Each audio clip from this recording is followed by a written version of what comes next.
Ahmad A1 furniture, جہاں پر آپ کی لاڈلی کے لیے الیکٹرانکس اور فرنیچر آئٹمز، شادی بیاہ کے لیے مضبوط پائیدار فرنیچر سیٹ، صوفہ set, dining table set, TV, fridge, washing machine کے علاوہ تمام الیکٹرانکس اور فرنیچر آئٹم آپ کا ویلکم کرتے ہیں۔ احمد A1 فرنیچر اور Ahmed electronics, opposite Shadan hotel, بلہ گڑا روڈ، ہاشم آباد، حیدرآباد۔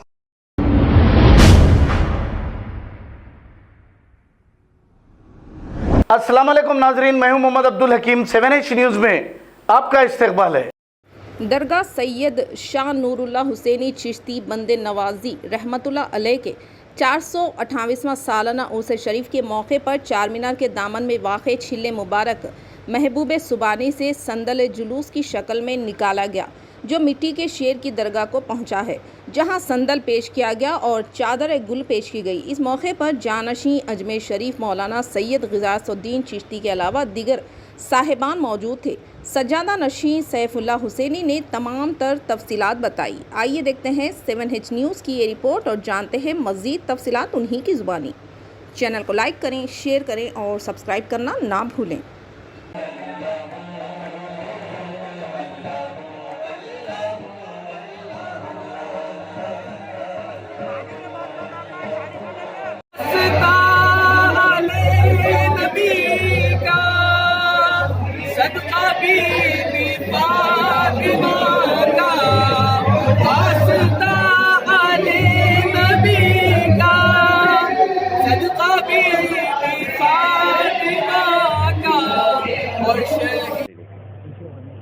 اعوذ باللہ من الشیطان الرجیم، بسم اللہ الرحمن الرحیم، الصلاۃ والسلام علی سید الانبیاء والمرسلین، اما بعد۔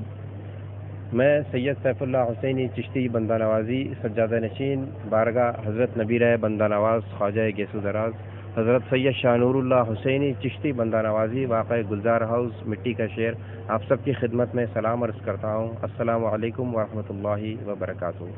آج اس مبارک موقع پر حضرت کے 428 سالہ عرس شریف کے موقع پر آپ تمام حضرات کو مبارکباد پیش کرتا ہوں، اور آپ سب سے ادباً گزارش کرتا ہوں کہ کثیر تعداد میں حضرت کے عرس شریف کے موقع پر یہاں پر کثیر تعداد میں شرکت کریں اور ثواب دارین حاصل کریں۔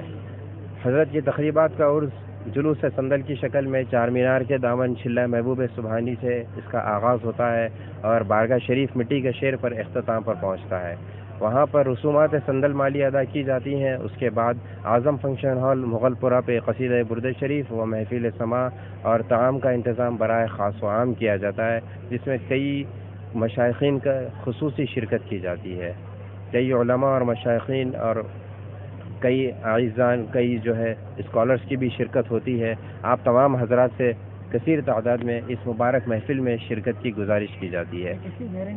یہ میرے زیر نگرانی میں نکالا جاتا ہے۔ میں اس بارگاہ کا سجادہ نشین ہوں۔ اس سے پہلے میرے والد صاحب سید ولی اللہ حسینی چشتی بندہ نوازی یہاں پہ سجادگی اور متولی کے عہدے پہ فائز تھے، جن کا حال ہی 2020 میں ہوا۔ ان سے پہلے ان کے والد میرے دادا جان سید مخدوم حسینی چشتی بندہ نوازی یہاں کے تقریبات عرس اور سجادگی کے کاموں کو انجام دیا کرتے تھے۔ یہ سلسلہ 428 سال سے ایسے ہی ہمارے باپ دادا سے جاری اور ساری ہے، انشاءاللہ تا قیامت جاری رہے گا۔ آپ ہمارے لیے دعا کیجیے، ہم آپ کے لیے دعا کرتے ہیں۔ جی یہ سندل چھلہ محبوب سبحانی حضرت غوث اعظم دستگیر جو چار مینار کے دامن میں ہے، یہاں سے اس کا جلوس سندل کا آغاز ہوتا ہے، اور یہاں سے سیدھا ہم گلزار ہاؤس جاتے ہیں، پھر گلزار ہاؤس سے کمان سحر باطل، اور کمان سحر باطل سے درگاہ شریف مٹی کا شیر حضرت سید نور اللہ حسینی چشتی بندہ نوازی کی بارگاہ پر اختتام کو پہنچتا ہے۔ حضرت نور اللہ حسینی بندہ نواز سرکار کے پوترے ہیں، چھٹی پشت میں آپ کا ذکر ہے۔ سبحان اللہ۔ بسم اللہ الرحمن الرحیم۔ میں آج اجمیر شریف سے خاص اسی عرس کے تقریب میں شرکت کے لیے حاضر ہوا ہوں، اور یہ حضرت سید شاہ نور اللہ حسینی صاحب بندہ نوازی رحمۃ اللہ علیہ کا 428واں عرس ہے، جس کے ابھی سندل کی تقریب ہو رہی ہے اور رات میں محفل سماع وغیرہ منعقد کی جائے گی۔ اور یہ بزرگان دین کے جو آستانے ہیں، یہ ہمارے محبت اور اخلاق کے گہوارے ہیں، اور ہمیں یہاں سے درس ملتا ہے کہ ہمیں کس طرح سے زندگی گزارنی ہے۔ اور ہمیں ان بزرگان دین کے نقش قدم پر چل کر وہی زندگی گزارنی ہے تاکہ ہمارے پورے دنیا میں اور ہمارے خاص طور سے ملک ہندوستان میں امن و امان قائم رہے اور آپس میں بھائی چارہ بڑھے. یہی ہمارے صوفیہ کا پیغام ہے اور ہم اس درگاہ شریف کے خاص عرس کے موقع پہ یہی پیغام دینا چاہتے ہیں کہ ہم سب ہندو مسلمان سکھ عیسائی سب بھائی بھائی ہیں اور سب ہم مل جل کے رہیں, ہندوستان ہمارا ترقی کرے, یہی ہماری دعا ہے. خبر ہے شہر کی, خبر ہے گاؤں کی, خبر ہے ساری دنیا کی. 7H نیوز پسند آئے تو لائک کیجئے, شیئر کیجئے اور سبسکرائب کرنا نہ بھولیں. 7H news.